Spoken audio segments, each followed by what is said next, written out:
Eu sou filho de uma mãe que é Requião. Requião é da Bahia. Meu pai era Melo e Silva, do Sergipe. Os meus avós vieram para cá, casaram com alemãs e italianas, ou descendentes diretos de alemães e italianos. Eu tenho uma marcação pesada na minha formação, política inclusive. O meu bisavô, é o meu trisavô esse, foi o lugar-tenente do Frei Caneca na Confederação do Equador, a Revolução Independentista que começou lá no Nordeste. O meu bisavô fundou o primeiro Partido Socialista do Brasil, Partido Operário, que propunha reforma agrária, mudanças do sistema judiciário, e não era marxista. Ele ocorreu antes do surgimento do marxismo no Brasil. Talvez o Marx já existisse naquela época, mas os seus livros, os seus textos não eram conhecidos por aqui.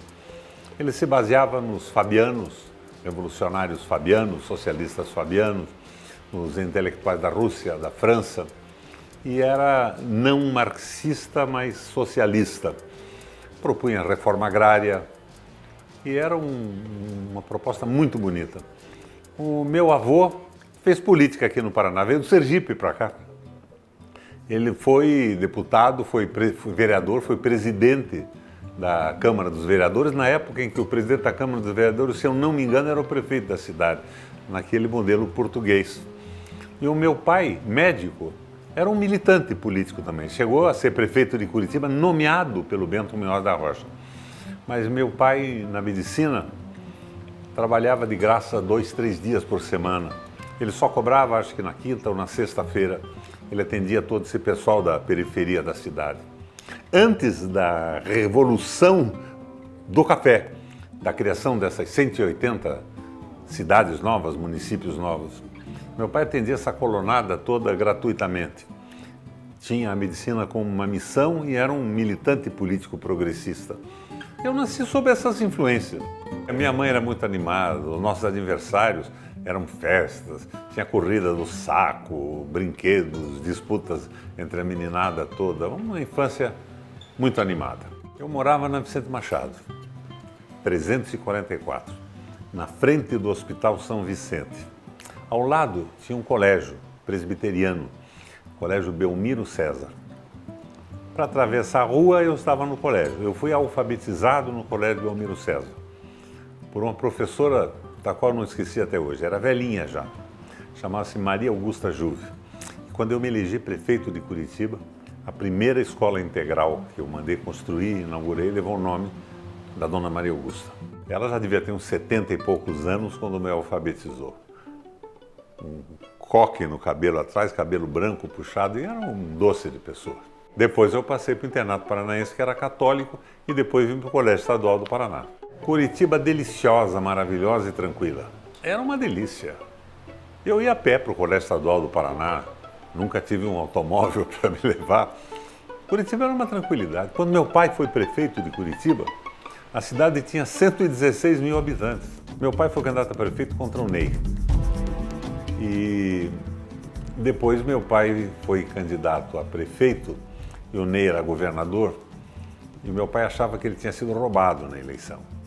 O Ney Braga botou os soldados de Curitiba a votar nele. Deu um diferencial que deu a vitória ao Ney Braga. Mas o Ney Braga, posteriormente, quis apoiar o meu pai.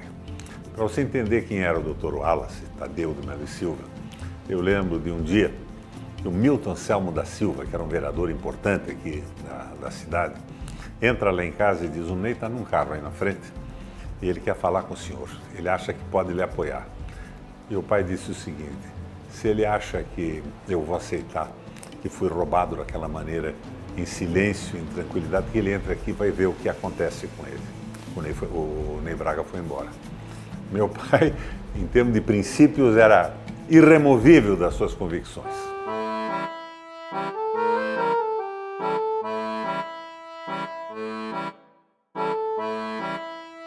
O Eduardo sempre foi um sujeito com iniciativas e o Eduardo militava no movimento teatral. Ele organizava peças, ele tinha amigos nessa área, se formou em psicologia, abriu um gabinete no Rio de Janeiro, tinha clientes notáveis e acabou vindo trabalhar comigo aqui em Curitiba, assumiu o Porto de Paranaguá, depois a Secretaria Especial de Governo em Brasília. O Maurício, meu irmão, um belíssimo professor universitário, hoje ele é professor de psicologia no Paraná. O Wallace é um sujeito brilhante, mas é meio fora do eixo social. Lúcia, minha irmã, também formou-se em jornalismo, como eu. Eu sou jornalista e sou advogado.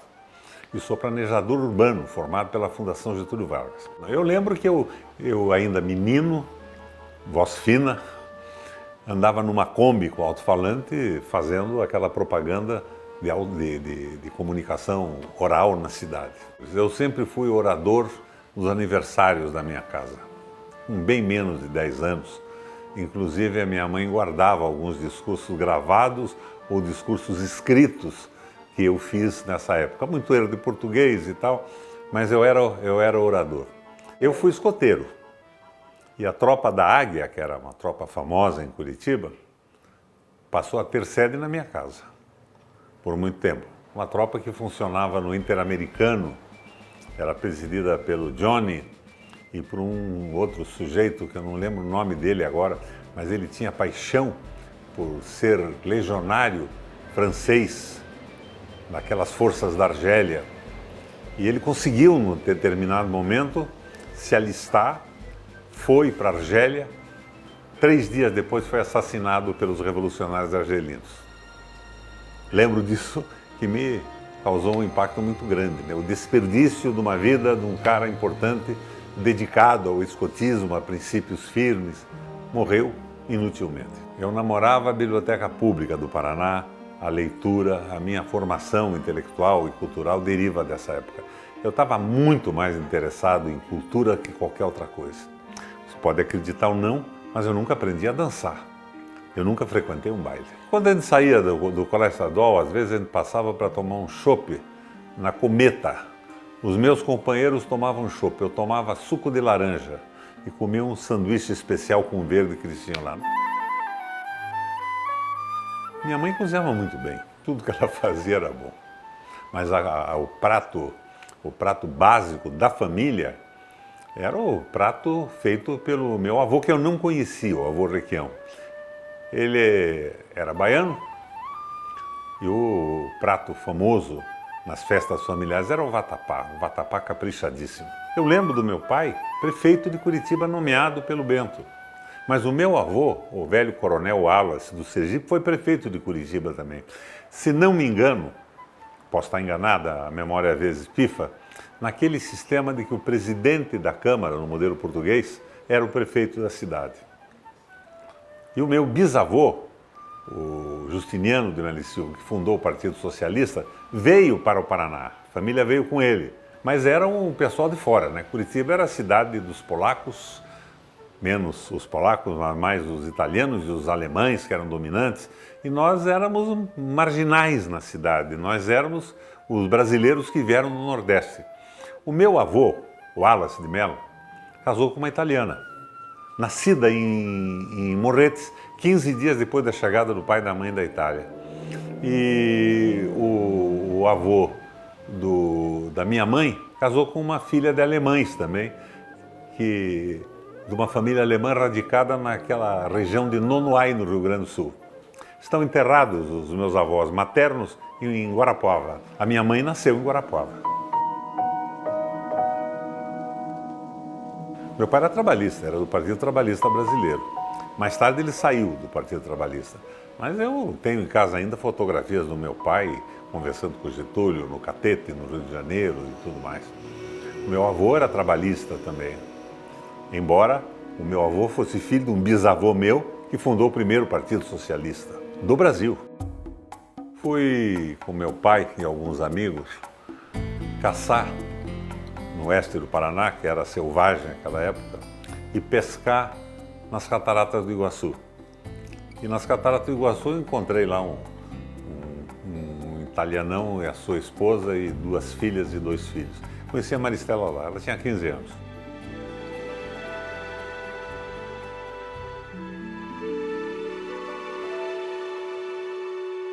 Fomos lá acampados juntos uns 10, 15 dias.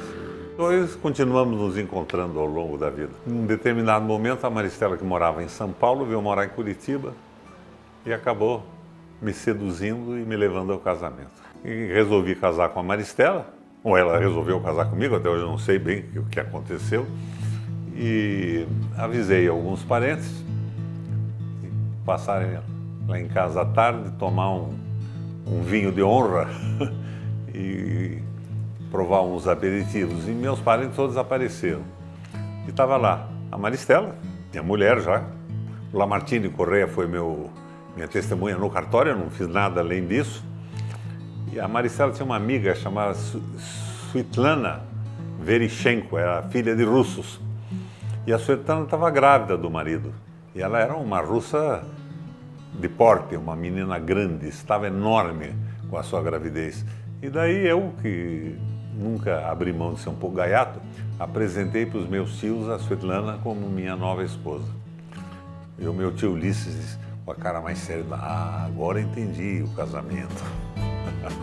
Não era nada disso.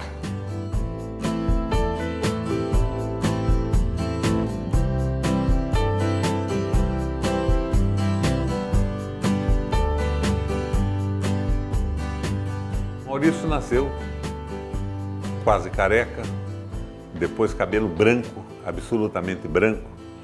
Foi aloirando com o tempo e hoje, está com 40 anos, está escurecendo, né?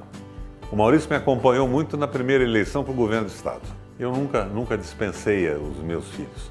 Eu ia almoçar fora, eles iam dentro do Moisés daquele e levavam no restaurante. Todas as viagens nacionais e internacionais que eu fiz, eu levei os dois.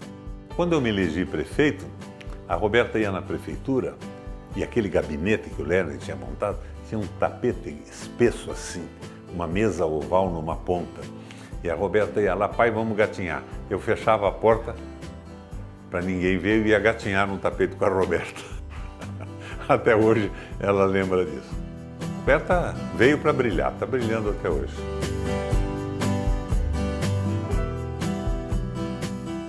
Os netos estão aí, numa velocidade de crescimento de vocabulário que não havia na nossa época.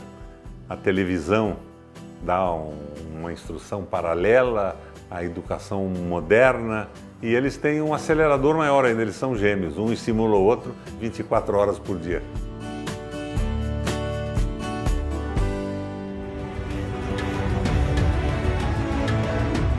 Sei quando meu pai foi liquidado pela corrupção nas eleições municipais de Curitiba, eu vou ser prefeito também. Agora, eu levei isso a sério. Eu me preparei para isso.